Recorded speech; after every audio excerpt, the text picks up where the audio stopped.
Og dinhi mga higala, nakita gyud ang kabuang aning mga kongresista.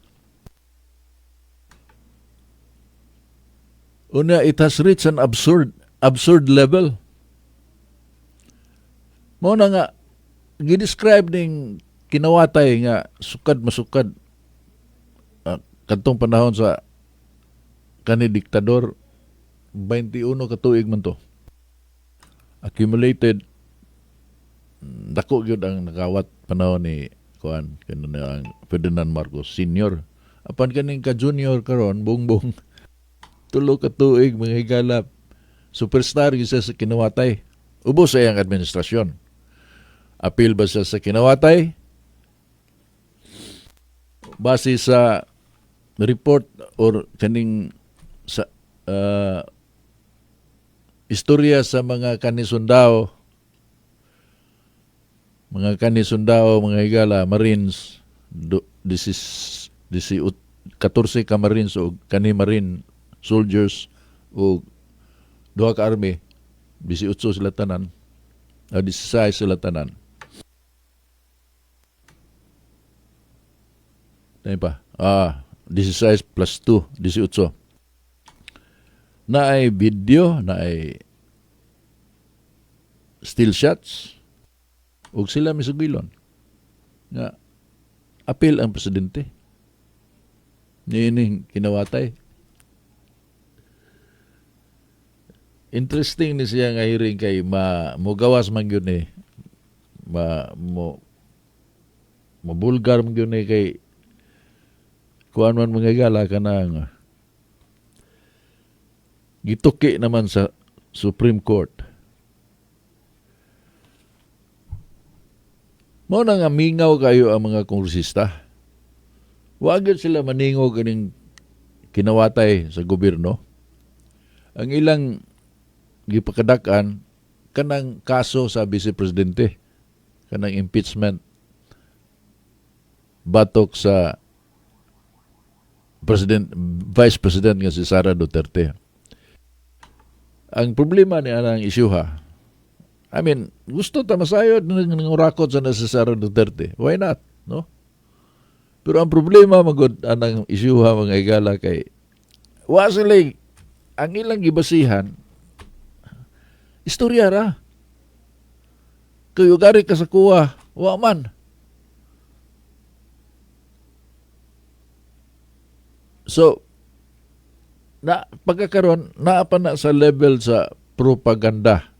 Labi na kay kini sa mga political observers man nga istorya nga di nila makuha ang gidaghanon sa botasyon unya sa mga hurado atol unya sa kinini ang impeachment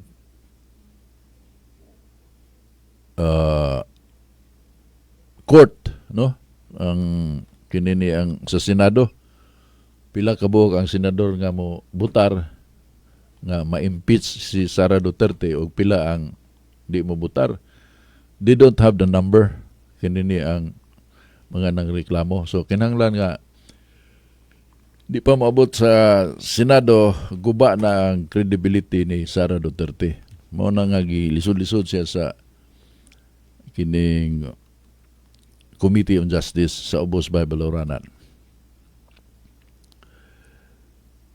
Ang problema lagi kay makita man god ang gihimo nilang hinagiban ba batok sa usa ka politiko ang impeachment process. Kanang impeachment process dili na angay nga kumidyahan ba. Gamiton lang kana kon grabe gyud ang kanang yung angay yung papaon ang impeachable government official, president, vice president, chief justice of the Supreme Court, ombudsman, mo man yung mga impeachable positions in the government. O makita na nga wa na magsubay sa balaod ba, kanang gaabuso sa gahom. Pero kinahanglan nga na kay proof, solid proof sa di pa nimo ipasaka ang kaso, lahi kung anha ka pa mangita og ebidensya. Nagpasaka ka nagkaso niya, mangita kapag ebidensya, fishing expedition, mo man nitabo karon. Unya og kana lang unta. Siguro malingaw ta. Ang problema kay na may kabasihan nga ikatandi ba. Unsa may nahitabo sa impeachment complaint batok sa presidente? Dali kayong i-dismiss. Dali dismiss dayon kay kuan ka ng why substance, lacking in substance. So gibasura, no basis ang impeachment complaint batok ni Bongbong Marcos. Pero og tanaw na nimo ang detalye, dako kay diferensya itandi sa gipasangil nila batok kang Sara Duterte. Apan gibasura dayon to. O nganong kining ka Sara Duterte tinuod magyunin nila. So dili balanse ang gihimo sa ubos Bible oranan. Makita nga it is a political persecution, mga higala. Partisan political persecution. And people are aware of that. I think so. Ngano? Because dili pa aware ang mga tao. Ang rating ni Sara Duterte dibugsok na unta. Sa so, nagkag-unsi ka adlaw, waldas ni mo ang kwarta. As alleged. Pero na may explanation. Unya, ang explanation nga nung unsi ka adlaw na hurot ang kwarta ha, gi-explikar og nasabtan. Wala kadot ang isyo.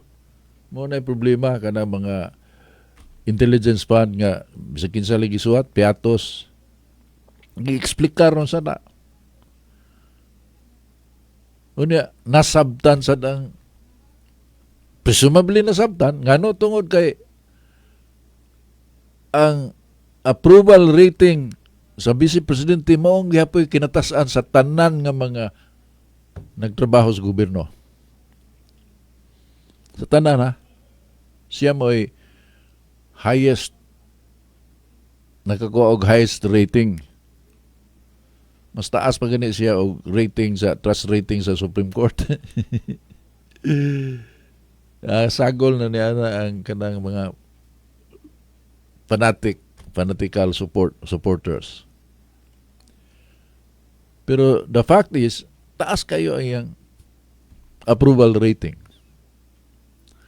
Itandi sa Bongbong Marcos, ang presidente.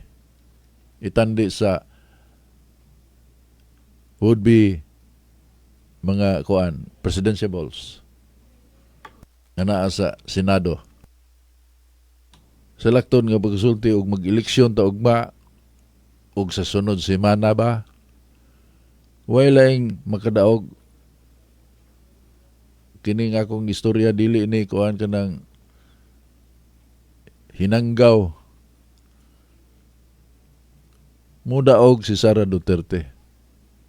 Mabitaw nga open man sila nga kinahanglan nga magkonsabo gyud ang mga Pinklawan og ang Marcos loyalists because that's the only way to defeat Sara Duterte. Konsabo sila. Ang problema sa danang mga senaryo, konsabo, of course, konsabo naman yun ba? Unsaon man sa mga Pinklawan pag-explikar nga nakigalayo na mo sa kampo ni Bongbong Marcos nga inyong gisaway og mayo nga kawatan sa miaging piniliay, maiging kampanya. Inyo na lang tong ugumon ang inyong pasangil nga kawatan. Nakigugoy-hugoy na mo.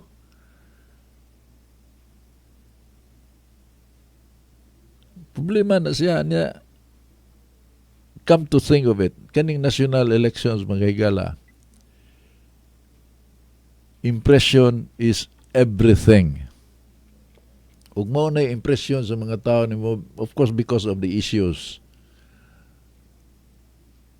Di na lisod na pilihon og kwarta eh. Kuan gina kanang sentimento gina sa kadaghan sa mga tao. To win a national position. Of course, down the line, na kay mga siniligan nga congressman, siniligan nga mga gobernador o mayors, nga mo bahin-bahin sa imong kwarta, pamalit down to the barangay level. Naman sila yung sistema niya na established naman na siya mga higala. Pero dako kayo nagasto. Dako kayo gasto kay muhatag ka ni hatag ka ni congressman sa imong kwarta aron ikampanya ka, apil na niya na mga sample ballots, no? Unya siguroon lang imungan kung senador ka. Daghan mo. Maniguro ka nga ikaw gimusuwat. Pero sa presidente, lisod kay nabuhaton. Dako kay gasto mo, mudagan kag senador karong panahon na mga higala 2 billion. Kana gikan ni Trillanes na nga kinanglan kuno siya 2 billion, di siya mudagan kay wa say 2 billion. Maria Joseph, serbisyo ka sa katawhan, nya mo gasto kag 2 billion. Ngilngig ka, may laki ka. Mura kag Santos, sina ka ng 2 billion. Imo nang gastuon aron ka lang mo alagad, ay kung binuangin na.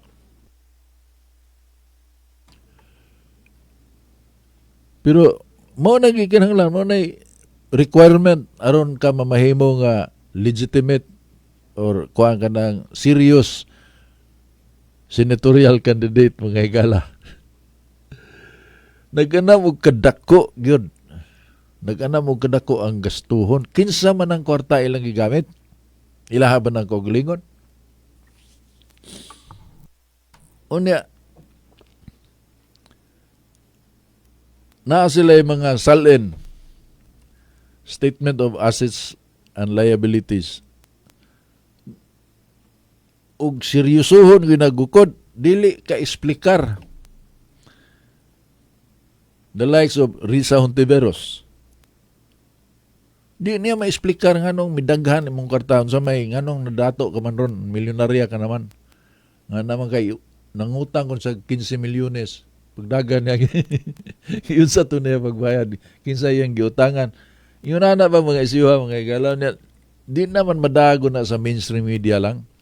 Kaya ang mainstream media is suffering from kanabang credibility issue ba?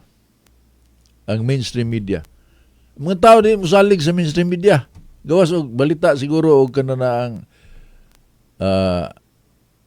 ang sigurado man balita score sa tennis, NBA, kada sigurado na, pero kanang mga balita nga may kilabutan sa politika,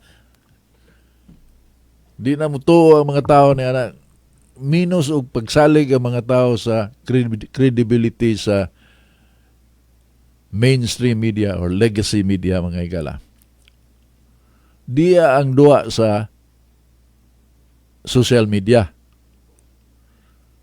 Mao nga aligri kay ng social media kay dagam sa kang fake news manood diha. Pero samtang musod ang fake news, nasa mga tinuod nga news.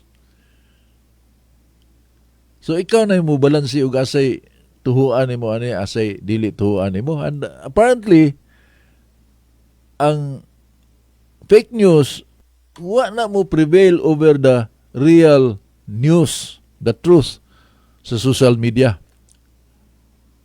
Sa to pa og mag-contest ang fake news ug ang tinuod nga news sa social media, pildig hapon ang fake news. So mas musalig ang mga tao sa social media kaysa mainstream media tungod kay sobra nagka-corrupted ang mainstream media. Karon no, na issue. Issue ni BBM nga ang fake news, breaking news. Social media, breaking news. Stage 4 na si Bongbong Marcos sa cancer, colon cancer stage 4. Breaking news. Pero fake news na siya. Unsa ang di ni mo inon fake news nga wa may proof nga stage 4 cancer si Bongbong Marcos. Haka-haka lang na siya. So fake news na siya. Ang problema, samtang tagad na sa mga tao nga fake news, ang problema kay ang al kontra na ang mga fake news, di masad mao. Yun sa man right now, ang tubag sa Malacanang ni ana, Office of the Press Secretary, fake news na siya.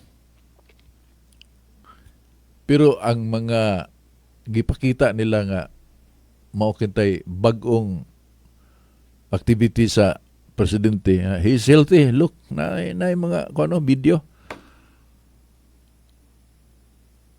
Hasta GMA7 ang gipakita dito Bongbong Marcos. Ang problema mga gala kay naaman si Enrile. Nagbay pang tugtugaok si Enrile unya. Ang pizza April 6 sa to pa kagahapon. April 4 ba tong pizza? Unya naa pa si Enrile. Naa pa si kuan kanini ang Bersamin. Sa Bunuan. Unya ang si Bongbong ang katong iyang dagway nga healthy siya kay nausab man gyud iyang naong moy naa sa video and still shots. Kita na yan sa mga netizens nga di pakita mig bag-ong picture be, pakita mi og kanang magunit sa newspaper nga mao nang pitsaha unya mao gyud iyang naong mutuo mi mao nay nakaingon ni ana mga igala. So kanang pasangil nga fake news wa pa'y kuan kanang inon ta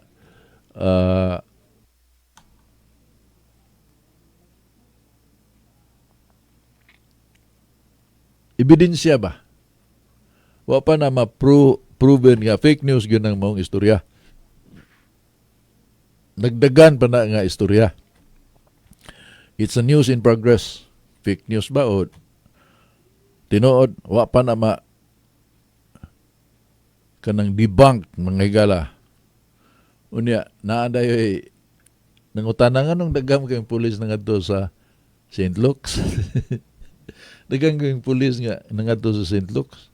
Unsa may ilang giadto dito nga kalit magkadaghan ang mga pulis ni sa St. Luke's.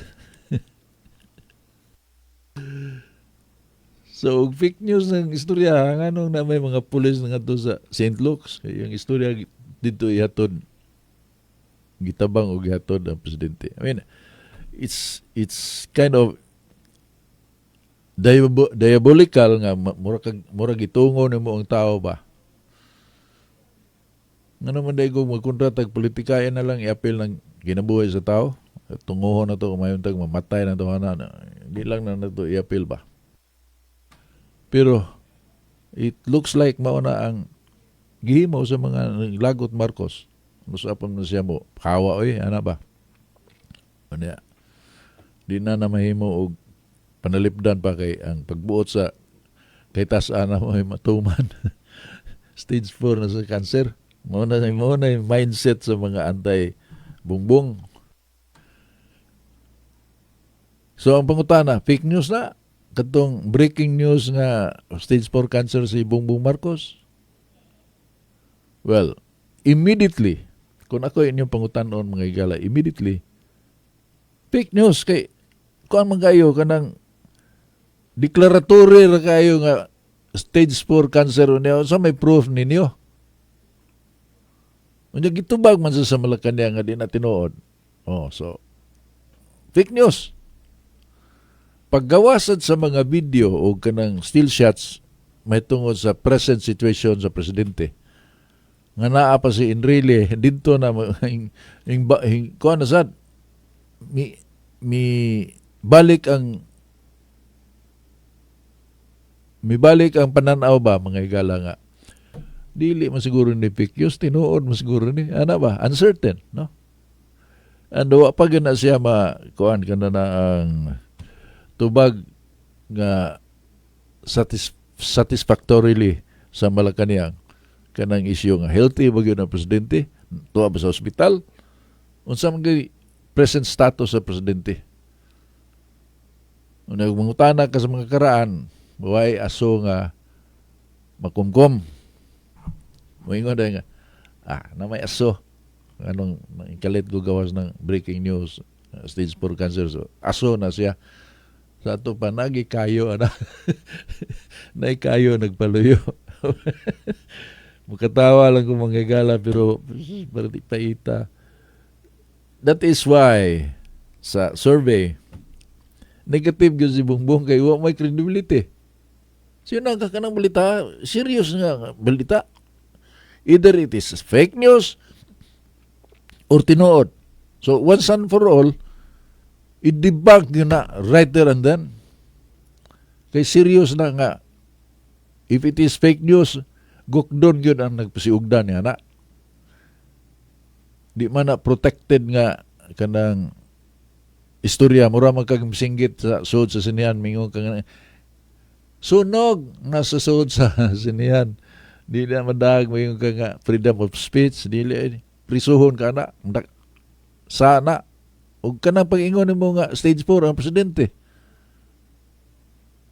Mapriso ka na kay kuang good, siya good mo top dog sa Republic of the Philippines. Siya mo CEO.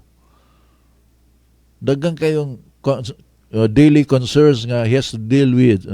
Suddenly, di niya kaya kay masakiton siya. On the brink of death siya. Di mahimog i-fake news na nimo So, if ever nga fake news good to siya, gukdon good to mga tawanan nga kapalakaw ni anak. Kinalang masilutan ba nga, aron mo tagam ba nga, pataka mo istorya to discourage people from creating false stories ba. Wa man sad buhata. Imo lag fake news, mahimo nag-ingnon lang nimog fake news. Importante kay na. Nakasuhan man ganitong misinggit o kanang tsunami. Nahiago man ganito sa kaso to ngayon tawag sa ilo nga. Wa man ko mayong tsunami. Ako mangisangpit akong anak, tsunami! Palusot ang kagwang. Pero na, hiagom sa kaso to siya. Kaya mura, kana laging mukos o panik ba? Na kana importante, presidente ko ni. So, kinanglan nga, i-debunk yun na yun. And right now, wa pa na may tabo mga higala. Ang lihok sa Malacanang wa makasatisfy sa mga pangutana sa netizens. At balita gid nga ang palasyo, palace meaning ang administrasyon, alright? Gikihan nila ang Malasakit News Pilipinas may tungod sa fake Facebook posts. Making good on Malacanang's threat, Presidential Communications Office, PCO Secretary Dave Gomez, nitong Martes filed cyber libel charges against the administrator of the Facebook page Malasakit News Pilipinas for falsely claiming an imminent emergency lockdown by the government. Kaning lockdown mo din nakaingon nga gikiha ang Malasakit News Pilipinas. Tanawa ra ko na angan lang da Malasakit News Pilipinas, kulurom sa gyud pa. Nagbalita nga na ako na umaabot nga lockdown, emergency lockdown, ipatuman sa gobyerno. So, ang PCO or Presidential Communications Office asked the Department of Justice to investigate at least 3 fake news posts published by the Facebook page to determine the persons who fabricated them and bring them to court on behalf of the Filipino people. Muna ilang gustong may tabo mga igala. Kaya ang maong post sa kinini ang Malasakit News Pilipinas, mingon lagi nga dunay emergency lockdown nga ipatuman sa Malacañang gumikan sa fuel shortage. Unya mo kuno ni nakaingon or disinyo kuno ning maong fake news aron magpanik ang publiko. Unya mag-hoard og mga gasolina, diesel ug ubang pang petroleum products. So mo ni ang ilang gitagad. Wa nila tagda ang fake news or is it true nga stage 4 cancer si Bongbong. Kaning ilang gigukod nga gukdunonon pa. Ana sila ilaka nga gukdon kaning Malasakit News Pilipinas sa Facebook. Na sila page sa Facebook. Kiha nila cyber libel kay maghatag og kagubot ba sa katawhan nga magpanic buying. Mo nga ilang ikiha kay nagsiug daw og fake news. Nay, mas importante pa ni alang ka nako. Kay kaning fake news sayon raman ni kuanggod kanang sa mga tao ba nga nagsunod sa kuan kining mga netizens, alright? I-confirm man nila ang tanawon man dayon ang mga official sites ba. Ang kasaligan, Google. I-Google dayon. Na may mga government kinibitang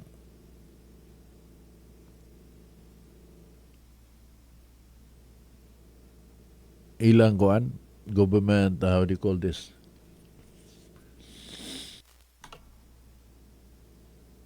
Mga address nila sa gobyerno nga ma-double check nimo og tinuod ba ng balita o di.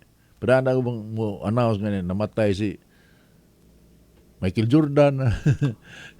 Sayo naman nimo hibawa nga di na tinuod.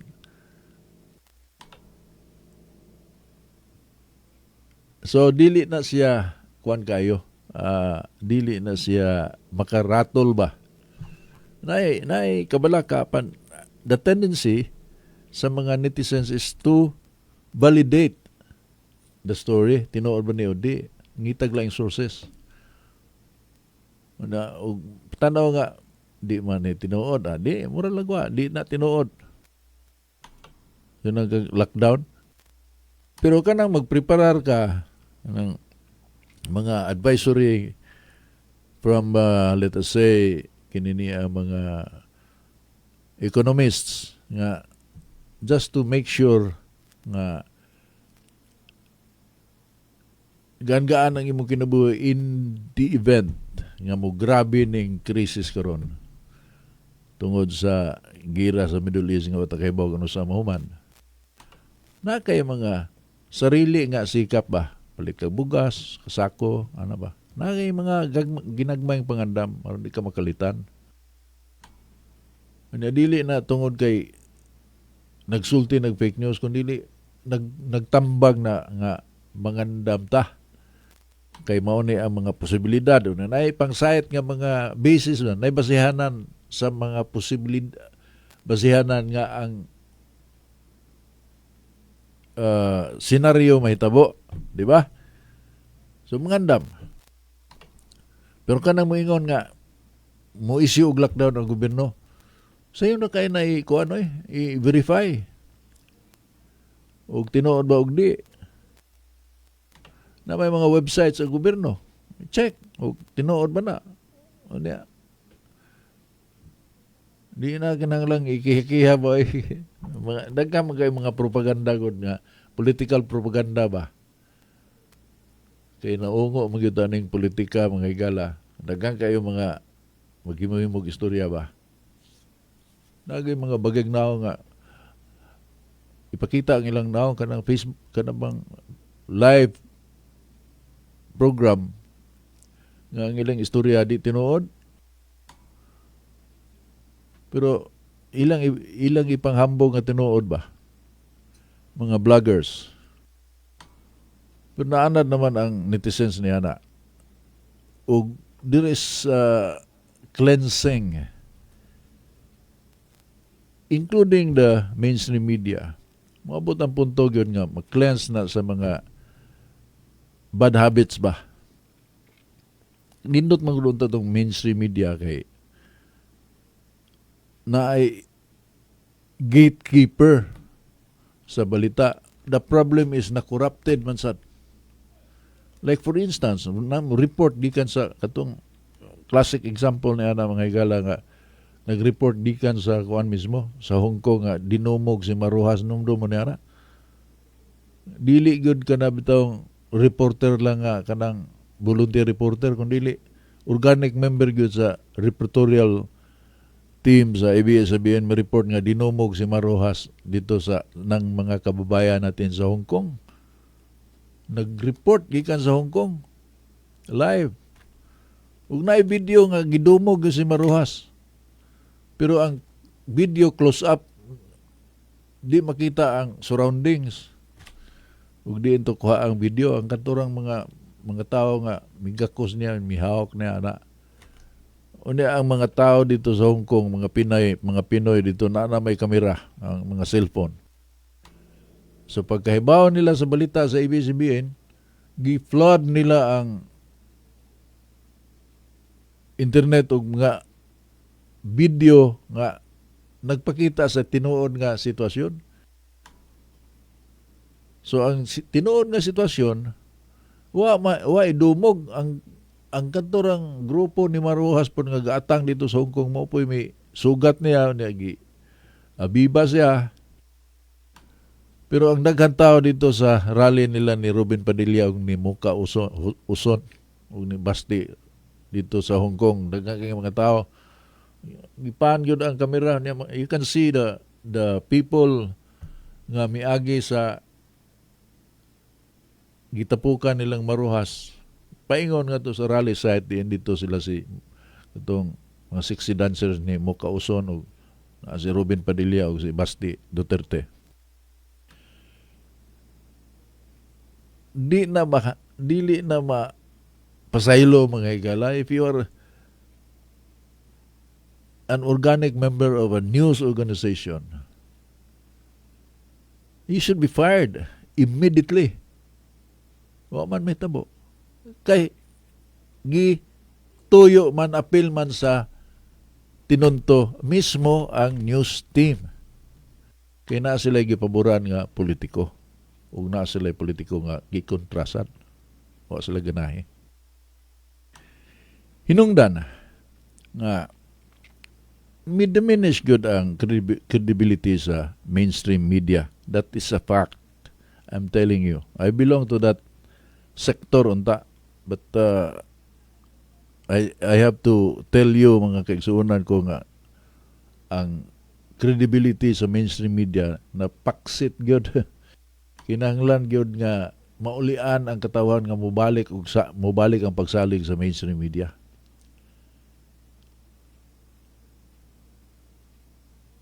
Subo palandungon apan saon taman nga mo man nitabo. Og dili lang sa na hinuon nitabo diri sa ato. Apil na sa ubang bayan sa kalibutan. CNN is not as credible as before. So diyang nahibaw-an na nga midua sa diaya sila sa pamulitika. Mao na problema mga higala. So at the end of the day, ari ko mo pasilong sa kuan akong gituan. I trust in the free market system o sa mga conditions for it to become efficient. One of the conditions is an uninterrupted flow of relevant information or information, whether it's right or wrong, let it flow uninterrupted, because ang mo decide with penalty ang kantumang consumer mutuo ba ko ani o dili. In the final analysis, ang mo desisyon ng tao ro maghapon. Bisag kung saan mo nag-ilad, di ginam kalahutay mong ilad, may bawang kang nangilad ka, matugkad mo kuno sa tao kay naman tay abilidad niya na. You can fool me once, you can fool me twice, but if you can fool me 3 times, then I must be an idiot. Wala tayo panahon, nagkanging salamat sa inyong pagsunod kanunay sa atong tulumanon. Today is Thursday, so suwayan na itong dapit si Sir Eric Espina. Ugma sa atong tulumanon, mga higala. Kaya ron di mo magmahay. Sa mga fans ni Sir Eric, di magmahay. Okay? Uban ni Dudong Lapi sa Master Control, ug sangan sa atong General Manager, Engineer Ruben Bertuccio. Ako ang inyong ubos nga alagad, Alex B. Daghang salamat.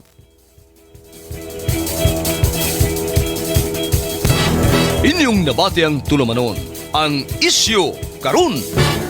Hantod na usab sa sunod higayon. Salamat. Radio Fuerza.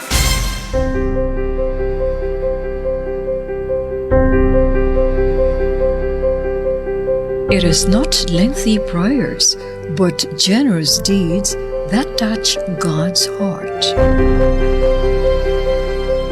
Words to live by from St. Arnold Janssen. Think mission. Think SVD. Earn a world-class degree without going abroad. The University of San Carlos enjoys the rare privilege of autonomy status with comprehensive senior high school tracks aligned with our 8 centers